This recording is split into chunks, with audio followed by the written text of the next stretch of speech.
ಉಡಾಯಿಸೋ ಖಾರ ಬಣ್ಣ ರುಚಿಯನ್ನು ಅಕ್ಕಿ ಮೆಣಸಿನ ಪುಡಿ ಚಿಂದಿ ಉಡಾಯಿಸೋ ಖಾರ ಬಣ್ಣ ರುಚಿ. ನದಿ ತೀರದಲ್ಲಿ ಶವ ಹೂತಿಟ್ಟ ಆರೋಪಕ್ಕೆ ಸಂಬಂಧಪಟ್ಟಂತೆ ಬೆಳ್ತಂಗಡಿ ಎಸ್ಐಟಿ ಕಚೇರಿಗೆ ಪ್ರಣವ್ ಮೊಹಾಂತಿ ಅವರು ಆಗಮಿಸಿದ್ದಾರೆ. ಬೆಳಗ್ಗೆಯಿಂದ ಕೂಡ ದೂರುದಾರನ ಅಂದ್ರೆ 3 ಗಂಟೆಗಳಿಂದ ಕೂಡ ದೂರುದಾರನ ವಿಚಾರಣೆ ನಡೀತಾ ಇದೆ ಎಸ್ಐಟಿ ಕಚೇರಿಯಲ್ಲಿ.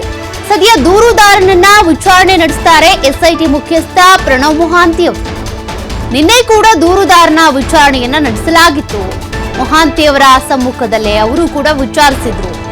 ಈಗಾಗಲೇ ಹಲವು ಮಾಹಿತಿ ಪಡ್ಕೊಂಡಿರುವಂತಹ ಎಸ್ಐಟಿ ಅಧಿಕಾರಿಗಳು ಮತ್ತಷ್ಟು ಮಾಹಿತಿಯನ್ನ ಸಂಗ್ರಹಿಸ್ತಾರೆ ಪ್ರಣವ್ ಮೊಹಾಂತಿ ಅವರು. ಸದ್ಯ ಇಷ್ಟೆಲ್ಲ ಆಗಿದೆ. ಈಗ ಒಂದಷ್ಟು ಪಾಯಿಂಟ್ಗಳನ್ನ ಮಾಡಿದ್ರು. ಪಾಯಿಂಟ್ಗಳಲ್ಲಿ ಈಗಾಗಲೇ ಆಗದಿದ್ದು ಆಯ್ತು, ಬಗ್ದಿದ್ದು ಆಯ್ತು.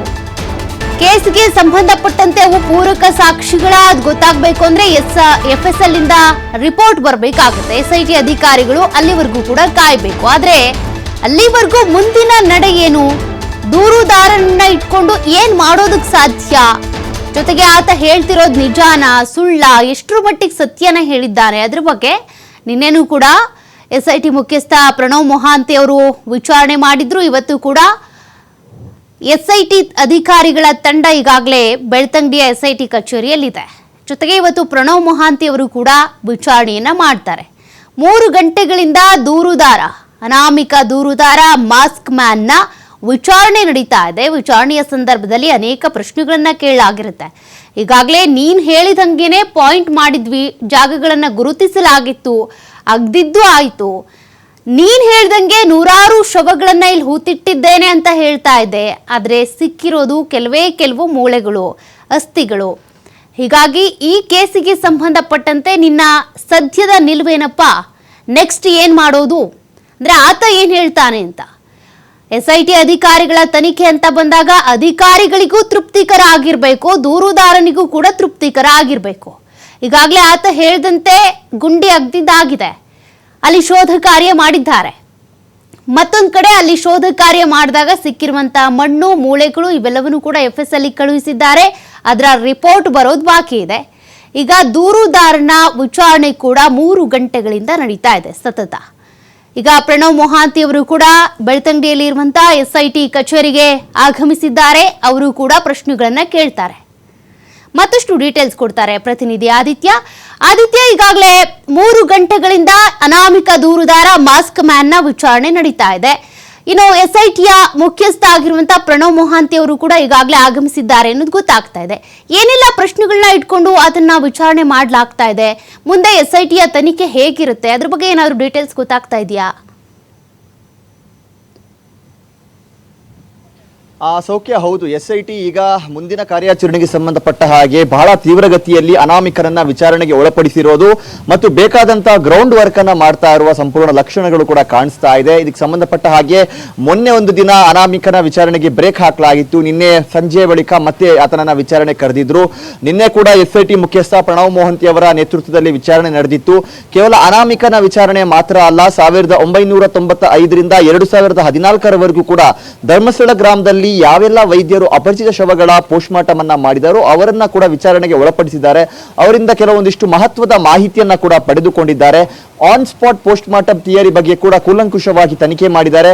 ಇದರ ಕಾನ್ಸೆಪ್ಟ್ ಏನು, ಯಾವ ಸಂದರ್ಭದಲ್ಲಿ ಇದನ್ನೆಲ್ಲ ಮಾಡಲಾಗ್ತಾ ಇತ್ತು ಮತ್ತು ಅಲ್ಲಿ ಶವ ಸಿಕ್ಕ ಜಾಗದಲ್ಲಿ ಯಾಕೆ ಆ ಶವಗಳನ್ನ ಹೂತು ಹಾಕಲಾಗ್ತಾ ಇತ್ತು, ಇದಕ್ಕಿದ್ದಂತ ಕಾರಣ ಏನು ಅನ್ನುವಂಥದ್ದು ಪ್ರಶ್ನೆನೆಲ್ಲ ಮಾಡಿದ್ರು. ಸೊ ಮುಂದೆ ನಡೆಯುವಂತ ತನಿಖೆಗೆ ಸಂಬಂಧಪಟ್ಟ ಹಾಗೆ ಇವತ್ತು ಅನಾಮಿಕನ ವಿಚಾರಣೆ ಮತ್ತೆ ಮುಂದುವರೆದಿದೆ. ಮೊಹಾಂತಿಯವರು ಕೂಡ ಇದೇ SIT ಕಚೇರಿ, ಬೆಳ್ತಂಗಡಿ SIT ಕಚೇರಿಯಲ್ಲಿ ಇದ್ದಾರೆ. ಸರಿಸುಮಾರು 2 ಗಂಟೆಯಿಂದ ಆತನ ವಿಚಾರಣೆ ನಡೀತಾ ಇದೆ. ಪ್ರಮುಖವಾಗಿ ನಿನ್ನೆ ಕೂಡ ಆತನ ವಿಡಿಯೋ ದಾಖಲೀಕರಣ, ಆತ ಕೊಡ್ತಾ ಇದ್ದಂತ ಹೇಳಿಕೆಗಳ ವಿಡಿಯೋ ದಾಖಲೀಕರಣವನ್ನ ಮಾಡ್ತಾ ಇದ್ದಾರೆ ಅನ್ನುವಂತ ಒಂದು ಮಾಹಿತಿ ಇದೆ. ಈಗಾಗಲೇ ನಡೆದಿರುವಂತಹ ಒಂದು ಉತ್ಖನನ ಏನಿದೆ, ಇದಕ್ಕೆ ಸಂಬಂಧಪಟ್ಟ ಹಾಗೆ ಸಾಕಷ್ಟು ಆತನನ್ನ ವಿಚಾರಣೆಗೆ ಒಳಪಡಿಸಿದ್ರು. ಉತ್ಖನನದ ಮುನ್ನವೂ ಕೂಡ ಆತನನ್ನ ವಿಚಾರಣೆಗೆ ಒಳಪಡಿಸಿದ್ರು. ಸದ್ಯ ಈಗ ನಡೀತಾ ಇರುವಂತಹ ವಿಚಾರಣೆ ಅನ್ನೋದಕ್ಕಿಂತಲೂ ಕೂಡ ಹೆಚ್ಚಾಗಿ ಒಂದು ಗ್ರೌಂಡ್ ವರ್ಕ್ ಅನ್ನ ಮಾಡ್ತಾ ಇದ್ದಾರೆ. ಮುಂದೆ ನಡೆಯುವಂತಹ ಉತ್ಖನನಕ್ಕೆ ಸಂಬಂಧಪಟ್ಟ ಹಾಗೆ ಅನ್ನುವಂತಹ ಮಾಹಿತಿಗಳು ಕೂಡ ಬರ್ತಾ ಇದೆ. ಮುಂದೆ ಉತ್ಖನನವನ್ನ ನಡೆಸಬೇಕು ಅಂದ್ರೆ SITಗೆ ಕೂಡ ಬಲವಾದ ಸಾಕ್ಷ್ಯಗಳು ಬೇಕಿರುತ್ತೆ, ನಿಖರವಾದ ಮಾಹಿತಿಗಳ ಅವಶ್ಯಕತೆ ಇರುತ್ತೆ. ಆತ ಒಂದು ಜಾಗವನ್ನ ಹೇಳ್ತಾನೆ ಅಂತ ಆದಂತ ಸಂದರ್ಭ, ಆ ಜಾಗದಲ್ಲಿ ಆತ ಹೆಣ ಹೂತು ಹಾಕಿರುವಂತಹ ಸಾಧ್ಯತೆಗಳು ಎಷ್ಟು ಇದೆ ಅನ್ನುವಂಥದ್ರ ಬಗ್ಗೆಯೂ ಕೂಡ SIT ಕೂಲಂಕುಷ ತನಿಖೆ ಮಾಡೋದಕ್ಕೆ ಮುಂದಾಗಿದೆ.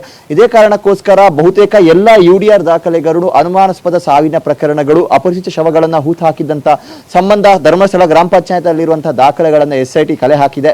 ಗ್ರಾಮ ಪಂಚಾಯತ್ನಲ್ಲಿ ಕೆಲಸವನ್ನು ನಿರ್ವಹಿಸ್ತಾ ಇದ್ದಂತಹ ಪಂಚಾಯತ್ ಸಿಬ್ಬಂದಿ 1995ರಿಂದ 2014ರವರೆಗೂ ಕೂಡ ಸಂದರ್ಭದಲ್ಲಿ ಯಾರೆಲ್ಲ ಪಂಚಾಯತ್ ಸಿಬ್ಬಂದಿಗಳಿದ್ರು ಅವರಿಂದಲೂ ಕೂಡ ಮಾಹಿತಿಯನ್ನು ಪಡೆದಿದ್ದಾರೆ. ನೀವು ಶವಗಳನ್ನು ಯಾವ ಥರ ದಫನ ಮಾಡೋದಕ್ಕೆ ಅವಕಾಶ ಮಾಡಿಕೊಡ್ತಾ ಇದ್ರಿ, ಯಾವ ಜಾಗಗಳಲ್ಲಿ ಮಾಡಿಕೊಡ್ತಾ ಇದ್ರಿ, ಅರಣ್ಯ ಭೂಮಿ ಆಗಿತ್ತಾ, ಕಂದಾಯ ಭೂಮಿ ಆಗಿತ್ತಾ, ಅರಣ್ಯ ಭೂಮಿಯಲ್ಲಿ ಅವಕಾಶ ಮಾಡಿಕೊಡೋದಕ್ಕೆ ಕಾರಣ ಏನು?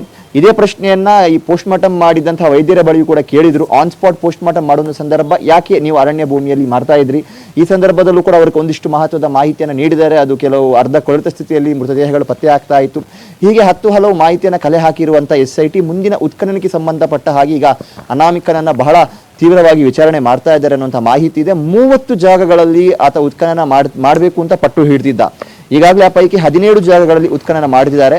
ಇನ್ನು ಉಳಿದ ಜಾಗಗಳಲ್ಲೂ ಕೂಡ ಉತ್ಖನನ ಮಾಡಿ ಅಂತ ಆತ ಪಟ್ಟು ಹಿಡಿದಿದ್ದ. ಆದರೆ ಏನು ವಿಧಾನಸಭೆಯಲ್ಲಿ ಆಗ್ತಾ ಇರುವಂತಹ ಅಧಿವೇಶನದ ಕಾರಣದಿಂದಾಗಿ ಸಾಕಷ್ಟು ರಾಜಕೀಯ ಒತ್ತಡ ಸರ್ಕಾರದ ಮೇಲೂ ಕೂಡ ಇತ್ತು. ಅಂದ್ರೆ ಪರ ವಿರೋಧ ಚರ್ಚೆಗಳು ತಾರಕಕ್ಕೇರಿತ್ತು.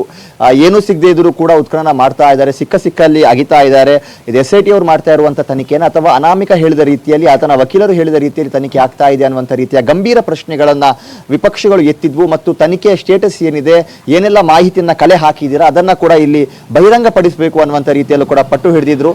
ಆದ್ರೆ ತನಿಖೆಗೆ ಸಂಬಂಧಪಟ್ಟ ಹಾಗೆ ಈಗಾಗಲೇ ಪತ್ತೆಯಾಗಿರುವಂತಹ ಅಸ್ಥಿಪಂಜರ ಮತ್ತು SIT ಅವರು ಕಲೆಕ್ಟ್ ಮಾಡಿರುವಂತಹ ಮಣ್ಣಿನ ಸ್ಯಾಂಪಲ್ ಬಗ್ಗೆ ತನಿಖೆ ನಡೀತಾ ಇದೆ ಅಂತ ಗೃಹ ಸಚಿವರು ಹೇಳಿದ್ರು. ಇಲ್ಲೂ ಕೂಡ SIT ಅಧಿಕಾರಿಗಳು ಅದೇ ವರದಿಗೋಸ್ಕರ ಕಾಯ್ತಾ ಇದ್ದಾರೆ. ಆ ವರದಿ ಕೈ ಸೇರ್ತಾ ಇದ್ದಂತೆ ಆ ವರದಿಯಲ್ಲಿ ಅನಾಮಿಕ ಮಾಡಿರುವಂತಹ ಆರೋಪಗಳಿಗೆ ಪೂರಕವಾಗಿ ಏನಾದರೂ ಅಂಶಗಳು ಕಂಡು ಬಂದ್ರೆ ಮುಂದೆ ಉತ್ಖನನ ಖಂಡಿತವಾಗಿಯೂ ಕೂಡ ನಡೆಯುತ್ತೆ. ಆ ಉತ್ಖನನ ನಡೆಯುವಂತ ಸಂದರ್ಭ ಒದಗಿ ಬಂದ್ರೆ ಅದಕ್ಕೆ ಏನೆಲ್ಲ